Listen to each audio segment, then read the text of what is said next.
بسم اللہ الرحمن الرحیم۔ السلام علیکم۔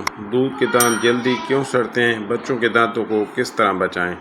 دانتوں کا سڑنا صرف بالغوں میں ہی نہیں ہوتا، بلکہ یہ ایک ایسی چیز ہے جس سے چھوٹے بچوں کے دودھ کے دانت بھی متاثر ہیں۔ دانت بچے کی غذا چبانے اور بولنے میں اہم کردار ادا کرتے ہیں۔ اگر آپ کے چھوٹے بچے کے دانت خراب ہو رہے ہیں تو یہ مستقبل میں ان کی بات کرنے کی صلاحیت کو بھی متاثر کر سکتے ہیں۔ ورلڈ ہیلتھ آرگنائزیشن کے مطابق دانتوں کے کیڑے، جنہیں ہم دانتوں کی سڑن یا دانتوں کی کیویٹیز کہتے ہیں، دنیا بھر میں صحت عامہ کا ایک بڑا مسئلہ ہے۔ سب سے زیادہ عام حالات میں جو 2015 کے گلوبل برڈن آف ڈیزائز اسٹڈی میں شامل ہے، یہ 560 ملین بچوں کے ساتھ بچوں کے دانتوں کے لحاظ سے 12ویں نمبر پر ہے۔ بچے کے دانتوں کی سڑن کیا ہے؟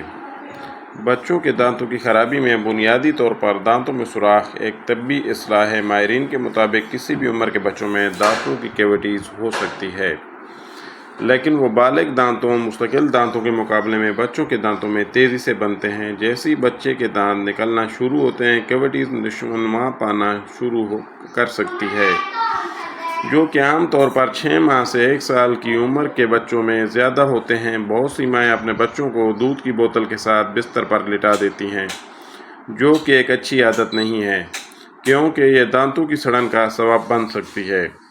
بچے کے دانتوں کی خراب ہونے کی وجوہات کیویٹیز چینی اور ایک بیکٹیریا کی وجہ سے ہوتی ہے جو منہ میں رہتے ہیں۔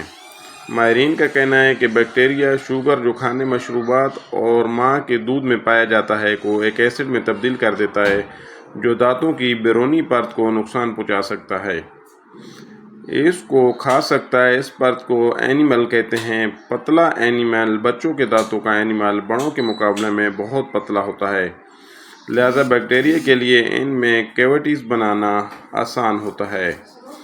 لعاب کا کم بننا۔ منہ میں موجود لعاب بیکٹیریا کے ذریعے بننے والے ایسڈ کو صاف یا ختم کرنے میں مدد کرتے ہیں۔ ماہرین نے ہیلتھ سٹافز کو بتایا کہ اگر تھوک یا لعاب کم بنتا ہو تو کیویٹیز ہونے کے امکانات زیادہ ہوتے ہیں۔ بچوں کے دانتوں میں کیویٹیز بننے سے احتیاط۔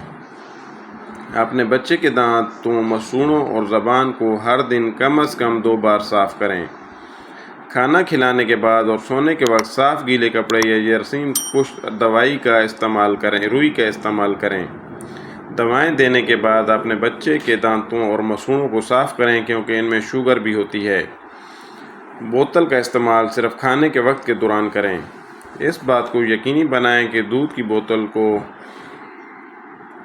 پیسیفائر چوسنے کے طور پر استعمال نہ کریں۔ خاص طور پر کھانے کے درمیان میٹھے مشروبات اور جوس دینے سے گریز کریں۔ دانتوں پر چپکنے والے اسنیکس یا چاکلیٹ دینے سے گریز کریں۔ بچوں کے دانتوں کو برش کرنا شروع کریں۔ کیویٹیز کی جلد تشخیص کے لیے باقاعدگی سے اپنے ڈینٹسٹ سے رجوع کریں۔ امید ہے آپ کو یہ چھوٹی سی انفارمیٹیو ویڈیو پسند آئی ہوگی۔ اگر آپ ہمارے چینل پر نئے ہیں تو چینل کو سبسکرائب کر لیں اور بیل آئیکن کے بٹن کو پریس کریں تاکہ آپ کو ہماری ویڈیو بر وقت ملتی رہے۔ ویڈیو واچ کرنے کا شکریہ۔